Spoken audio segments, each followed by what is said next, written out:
noite, ouvintes da Jovem Pan e amigos do Pingo nos Is. Bem-vindo a mais um Sextouro, resumo da semana econômica no contexto certo. E essa semana teve sangria desatada no começo da semana lá nos Estados Unidos. Segunda, terça e quarta afundou. Depois, quinta e sexta subiu. Aqui foi um pouco diferente, mas me serviu para lembrar um grande aprendizado que eu tive quando eu fui sócio de uma corretora lá em Nova York, do banqueiro Gucci Vidigal, numa broker dealer em Nova York, nos Estados Unidos, chamada Tradewire. E o maior aprendizado que eu trouxe dos Estados Unidos quando eu fui sócio dessa corretora americana é o seguinte: o Gucci uma vez me disse: Pablo, você sabe por que as ações sobem? Por que elas caem? Eu falei, sei lá, o lucro das empresas? Ele falou, não. Vendas? Ele falou, não. Eu falei, sei lá, o comando das empresas, o CEO é bom ou é ruim? Ele falou, não. O Gucci me falou, Pablo, as bolsas sobem ou caem por conta do mercado de renda fixa. O que você diz, Pablo, é verdade, mas só se o mercado de renda fixa deixar que a gente vai olhar para essas coisas que você falou. Se ele estiver paradinho, dormindo, sem se mexer, aí sim a gente olha para o resultado da empresa, para o lucro, para as vendas, para os fundamentos da empresa, para o management, se é bom ou ruim, mas só se o mercado de renda fixa deixar. Por que eu tô falando isso, né? Se o mercado de renda fixa americano acorda e se mexe, não tem para ninguém, ele manda em tudo.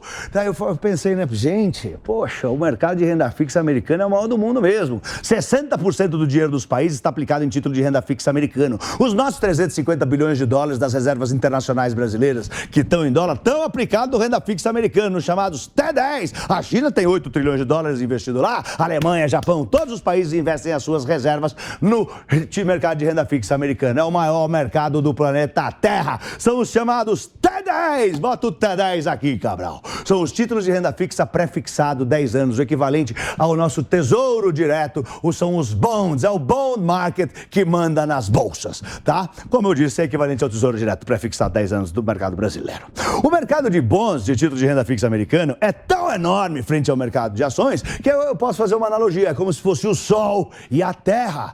Tudo deriva de lá, né? O mercado de ações tá vivo porque o mercado de renda fixa, o Sol manda luz de energia para cá.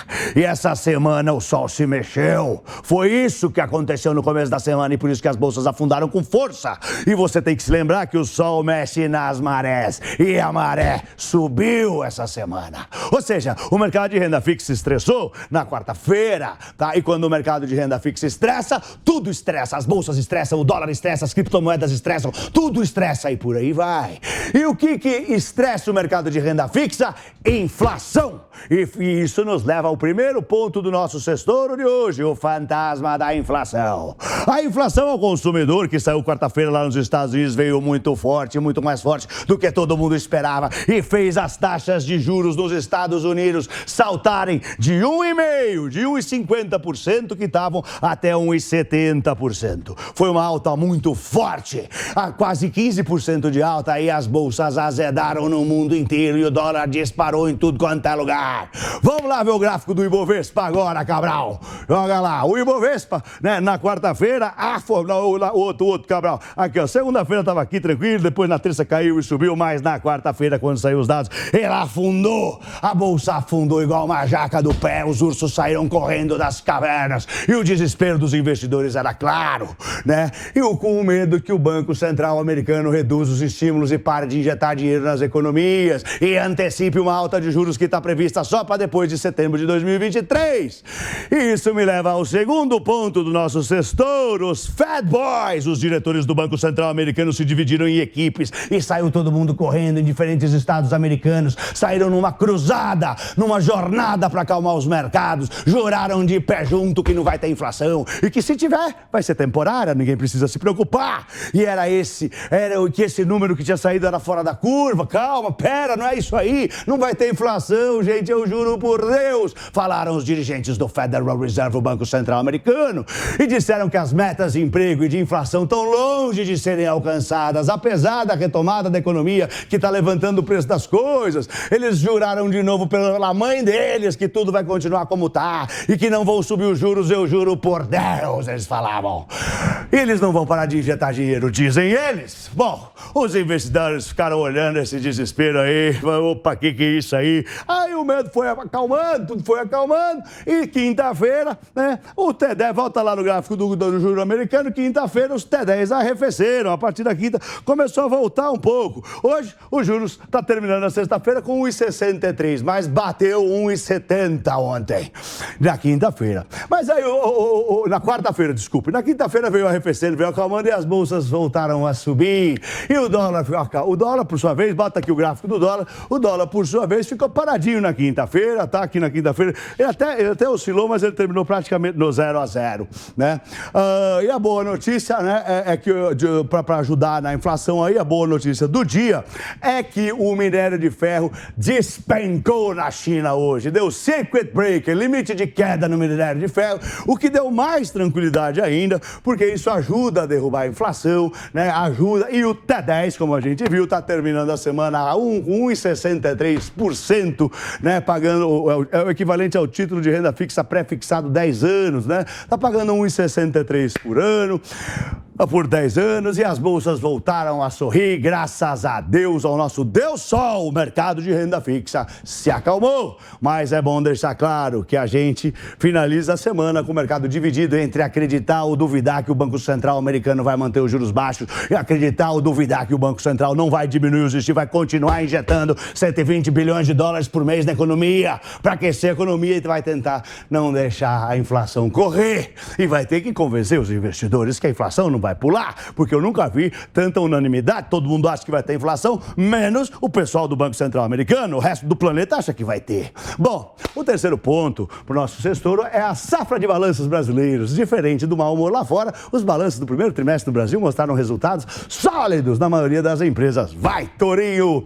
A ata do Copom aqui também na terça-feira, né, o quarto ponto do nosso setor foi, né, o documento surpreendeu, veio com um viés mais suave do que o esperado e levou a queda dos juros futuros de curto prazo, né? Que também, vale lembrar, mesmo o mercado menor, o nosso mercado de renda fixa também é bem maior do que o nosso mercado de ação, e aqui também manda mais do que o mercado de bolsa. A ata do Copom reforçou que o ajuste da Selic vai ser parcial e o mercado vê uma nova alta de juros, 0,75 bips na reunião do dia 16 de junho, mas nada fora disso. Bom, o Ibovespa está terminando, depois de toda essa turbulência, a gente pode ver aqui no gráfico, o vetor de juros está terminando praticamente no 0 a 0, né? Hoje está com uma alta de quase 1%, mas terminou a semana aos 121.800 pontos, tá? O dólar terminou, vamos ver o dólar aqui, o dólar está terminando a R$ 5,27, tá? Com uma leve alta, ele estava melhor um pouco na semana passada, mas essa semana, hoje, está terminando a R$ 5,27. E também, olho em Brasília, Brasília em foco, teve a CPI do Covid, foco cruzado, né? E o julgamento do século no Supremo,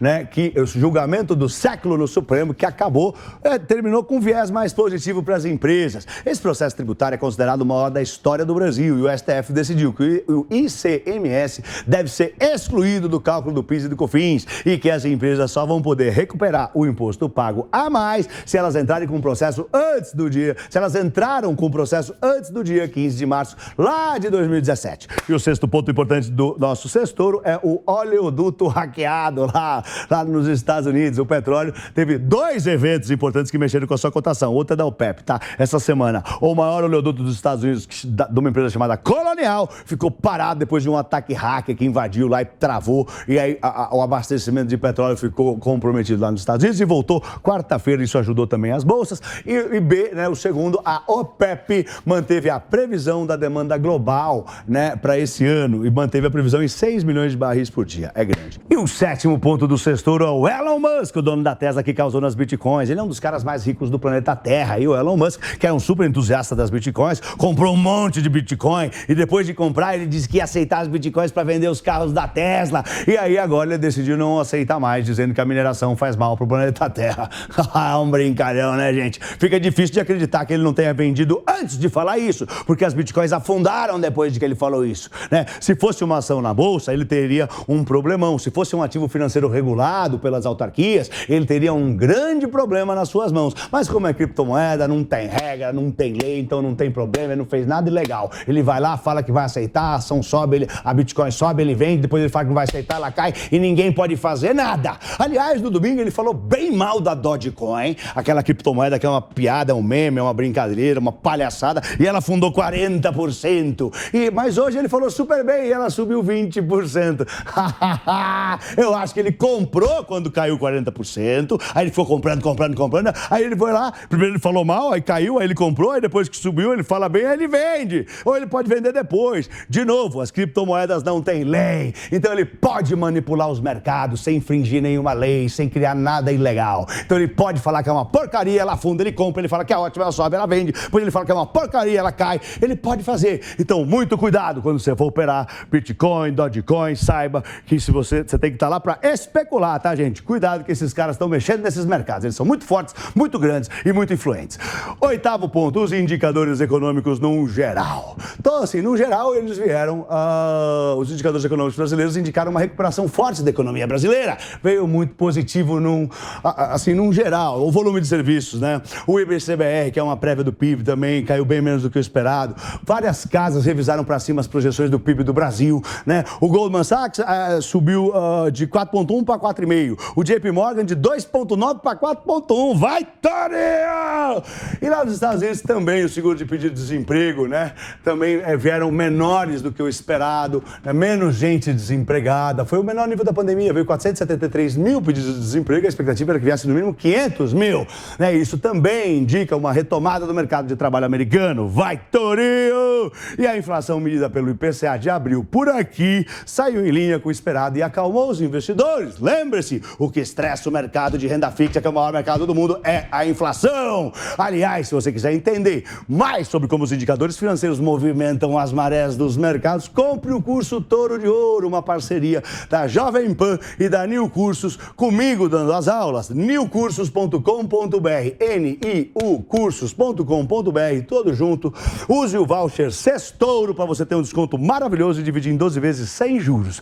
Gente, eu espero que vocês tenham tido uma linda semana e tenham um bom final de semana. Nos vemos aqui na segunda-feira, 10 para as 8 da manhã, no Jornal da Jovem Pan, com o Minuto Touro de Ouro. Eu sou Pablo, tenha um lindo final de semana em família. Vai, Torinho! Vai, Torinho!